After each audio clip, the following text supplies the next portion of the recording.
आप सभी लोग जब भी कुछ खरीदते हो तो उसके बदले आप पैसे देते हो, एंड जब भी आप कुछ बेचते हो तो उसके बदले आप पैसे लेते हो। एंड पैसा कमाएंगे तभी तो हम कुछ अपनी ज़रूरतों को पूरा कर सकेंगे। जैसा कि हमारे इंडिया में रुपीस करेंसी चलती है, एंड अमेरिका में डॉलर करेंसी चलती है, एंड दुबई में दिरहम करेंसी चलती है। इनफैक्ट अलग अलग कंट्रीज अपनी एक नई करेंसी चलाती हैं। बट दोस्तों, एक ऐसी करेंसी है जो पूरी दुनिया में पॉपुलर है, एंड ये पूरी दुनिया में चलती है। इसका नाम है क्रिप्टो करेंसी। जी हाँ, आपने भी इसके बारे में कभी ना कभी जरूर सुना होगा। पर सोचो, आखिर ये दिखने में कैसी होती है और इसका यूज कैसे किया जाता है, एंड यह काम कैसे करती है। दोस्तों, क्रिप्टो करेंसी एक डिजिटल करेंसी है जिसका यूज हम सिर्फ एक इलेक्ट्रॉनिक यंत्र जैसे कि लैपटॉप या मोबाइल से कर सकते हैं, जिसके लिए एक सॉफ्टवेयर होता है, उसी में आप ये सब चीज़ें कर सकते हैं। दोस्तों, क्रिप्टो करेंसी दुनिया की पहली ऐसी करेंसी है जो वर्चुअल रहती है, और इसका यूज सिर्फ हम डिजिटल तरीके से ही कर सकते हैं। पर आज के समय में यह रियल वर्ल्ड में चलने वाली करेंसी से काफ़ी ज़्यादा एक्सपेंसिव है। दोस्तों, 29 जून को जब मैंने बिटकॉइन का प्राइस देखा तो इसका प्राइस करीब 50 लाख के ऊपर था, और आप इसका ग्राफ भी देख सकते हो कैसे बढ़ता चला आ रहा है। ऐसा नहीं है कि ये कभी नीचे ही ना गया हो, पर थोड़ा बहुत नीचे जाता है। और अगर 5 साल से अब तक का ग्राफ देखें तो भी हमें यही डाटा मिलता है। और जैसा कि मैंने आपको 29 जून का बिटकॉइन का प्राइस दिखाया था, वह करीब 50 लाख के ऊपर था, एंड ये वाला आप देख सकते हो कि 2 दिन के अंदर ही 1 जुलाई को ये 52 लाख पर पहुंच गया है। देखो, जब 2009 में बिटकॉइन को लॉन्च किया गया था, जो क्रिप्टो करेंसी का एक भाग है, तब इसकी प्राइस मात्र 0.060 रुपये थी।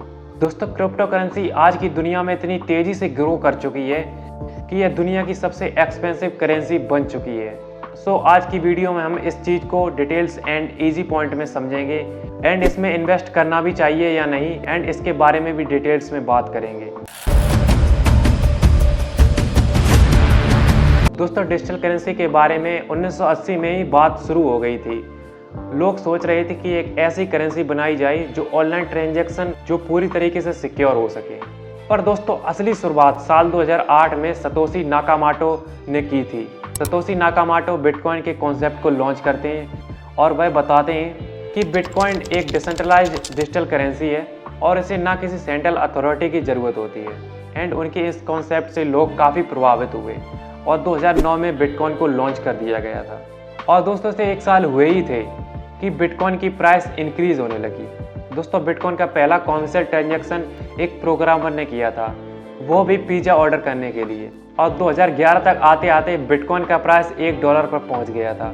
आप समझ सकते हो कि 0.060 रुपये से 2 साल के अंदर यह $1 पर पहुंच गया था। जिसके बाद क्रिप्टो करेंसी और अपनी नई करेंसी लाया, जैसे कि ripple, Litecoin and Ethereum. Ethereum एक ऐसी क्रिप्टो करेंसी थी जिसका अपना एक ब्लॉकचेन प्लेटफॉर्म था। एंड दोस्तों, इसी के साथ इथेरियम बिटकॉइन के बाद दूसरी सबसे एक्सपेंसिव करेंसी बन चुकी है। चलिए अब समझते हैं काम कैसे करती है। देखिए, जैसा कि हम सभी जानते हैं कि क्रिप्टो करेंसी एक डिजिटल करेंसी है, और ये एक ब्लॉकचेन टेक्नोलॉजी पर बेस्ड रहती है।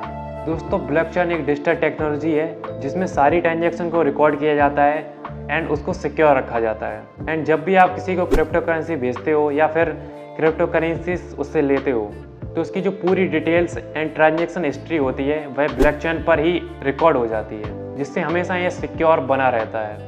दोस्तों, आज के समय में कई ऐसे सॉफ्टवेयर बन चुके हैं जो ब्लॉकचेन टेक्नोलॉजी प्रोवाइड करते हैं। देखो, क्रिप्टो करेंसी डिसेंट्रलाइज होती हैं। इसका मतलब एक सेंट्रल अथॉरिटी जैसे कि सरकार या बैंक से इनका कोई कंट्रोल नहीं रहता है, एंड इसी रीजन से यह पूरी दुनिया में पॉपुलर है। दोस्तों, क्रिप्टो करेंसीज को बनाने के लिए मिनिंग प्रोसेस होता है।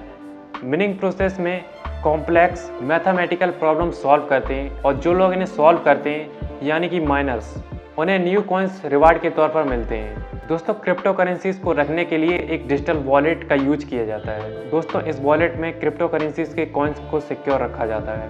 अब दोस्तों, मेन फैक्ट आता है कि इसका ट्रांजैक्शन कैसे होता है। सो दोस्तों, इसके ट्रांजैक्शन के लिए उस इंसान को ब्लॉकचेन पर एक रिक्वेस्ट भेजनी पड़ती है। फिर जो नोड्स यानी नेटवर्क के यूजर्स उस ट्रांजैक्शन को वेरीफाई करते हैं। जब वह पूरी तरह से वेरीफाई हो जाता है तो उसके बाद ट्रांजैक्शन कंप्लीट हो जाता है, और इस तरह crypto currency secure and efficient बनी रहती हैं। सो आई होप की वीडियो आपको काफ़ी इन्फॉर्मेटिव लगी होगी, एंड ऐसे ही मोर कंटेंट देखने के लिए क्लिक टू सब्सक्राइब बटन।